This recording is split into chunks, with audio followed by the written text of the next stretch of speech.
Hey everyone, Johnny Cannabis here with OhioCannabis.com in Detroit, Michigan at Cannabis-Aid Conference. I'm here with Tim Johnson, co-founder of the Ohio Cannabis Chamber of Commerce and also Cannabis Safety First. How are you, Tim? Doing well, Johnny. How are you doing today? Doing good. This is your 16th or 17th event you've been to this year, I think, having a booth for the Chamber? Yeah, this is the 17th event, expoing conferences and personal talks and so forth that we've done this year. I mean, I know, you and Jeff have both been putting in so much hard work to make the Ohio market possible. You guys have put together, I think, over 150 businesses that are part of the chamber now at this point, and have sponsored so many events in Ohio to just make it happen. I know it's a hard job, so I want to say, thank you as a contributor and good luck on the next one. Oh, good. Thank you. First, let me thank you for following us since we've started the inception of the whole program back in early 2015, I believe it was when we first connected.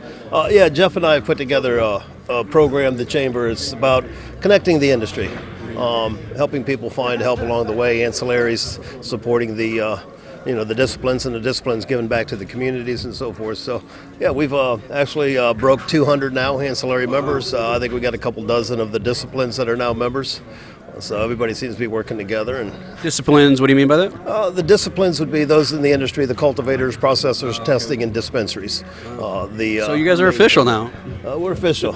We're doing what we can to bring everybody together. Our overall goal is not only connecting the industry, but to bring a solid, successful program to Ohio. Protect the patients along the way, and make sure we have an ethical, program as we move forward with it.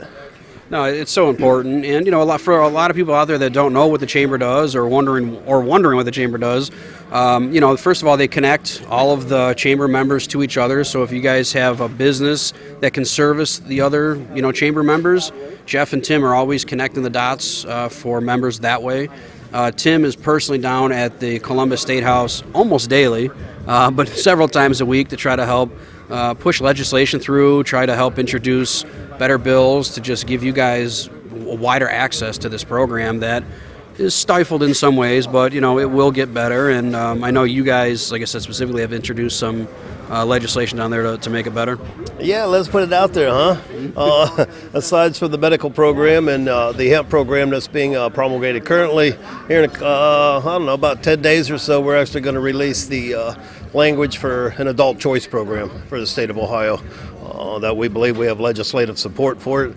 We have someone that possibly is going to introduce it for us, and then we got many co-sponsors. So, possible vote in 2020 on adult choice in the state of Ohio, which might put a program in place by 2021, 2022. So, but at least we'll have a program finally. Wow, yeah, that'll be shockwaves, and that'll, hopefully just open the market up to a free and open market so that, just the average citizen can get in. Obviously, the current medical program was a little costly and very stringent to get into that program. The hemp program, though, I know you guys have been a big supporters of that. They just had an amazing hemp summit about 2 weeks ago in Pickerington County. 400 or 500 attendees, I think. A lot of them were farmers, 40 vendors, I think. Yeah, we had like 40 vendors and actually almost reached 600 attendees at the door that we kept track of.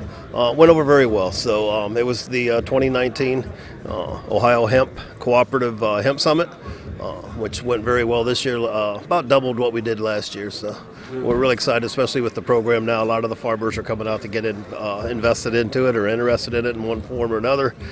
Pricing and so forth like that. I believe if you go to agri.ohio.gov, they've got the program kind of the rough draft or pretty much the language for it laid out on there. That's the official website, agri.ohio.gov? Yeah, Okay. That's the Agriculture Department for Ohio. I'll put that down below and make sure you guys get it. Right, and that's where you can find a bunch of information on it there. You still have time to get a hold of the Agriculture Department and give them some input on it, what you'd like to see if once you read the language. If there's something you don't like, feel free to get a hold of them, reach out to them, reach out to your legislators, touch base with somebody and ask for change. Yeah, and this new language, it's not final yet. As you said, you can give some input, but it just came out a couple days ago, I think, right? Yeah, maybe a week ago, I think. We had the rough draft a couple of weeks ago, resubmitted some information on that, some language we thought needed changed or revised, adopted, and that's been completed, and now they got what they think might be their final draft out, but to me, that's not the final draft.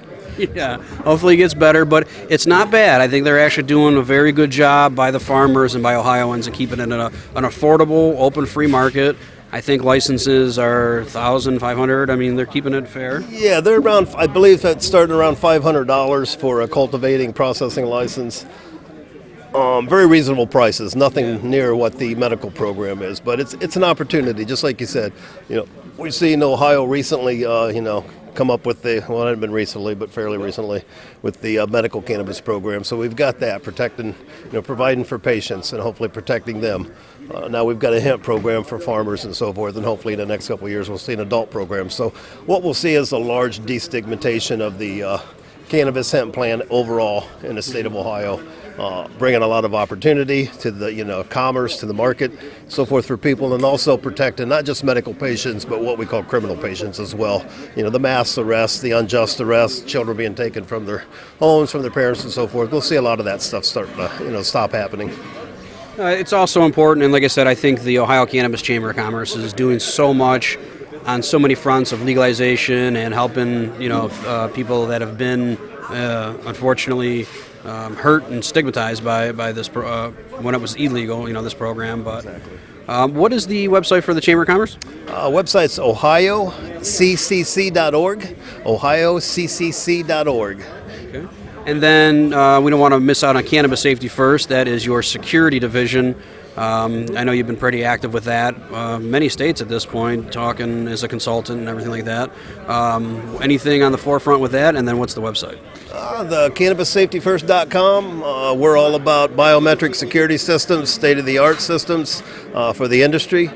Safety training programs, educational awareness programs, and just seeing an overall protection of the industry as a whole, destigmatizing that we don't need the firearms in the industry, as a lot of companies think they should have.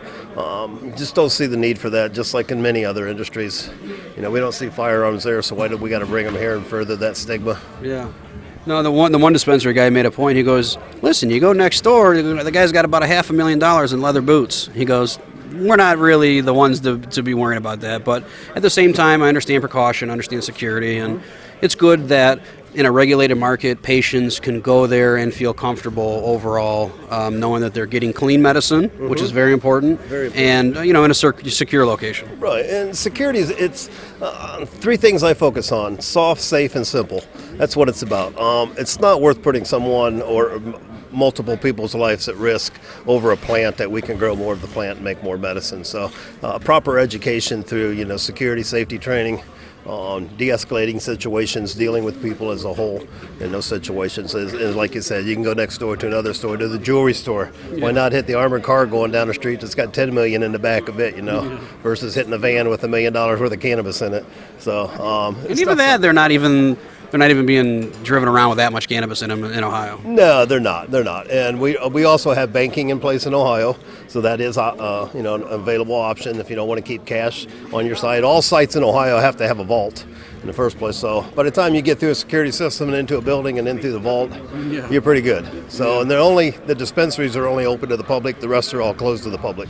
So it's kind of at times just a over-exaggerated part of the industry, but we deal with it, and quite frankly, looking at FBI statistics and stuff, you'll find that the violence with weapons and so forth in the legitimate cannabis industry, medical and adult programs in states is very low.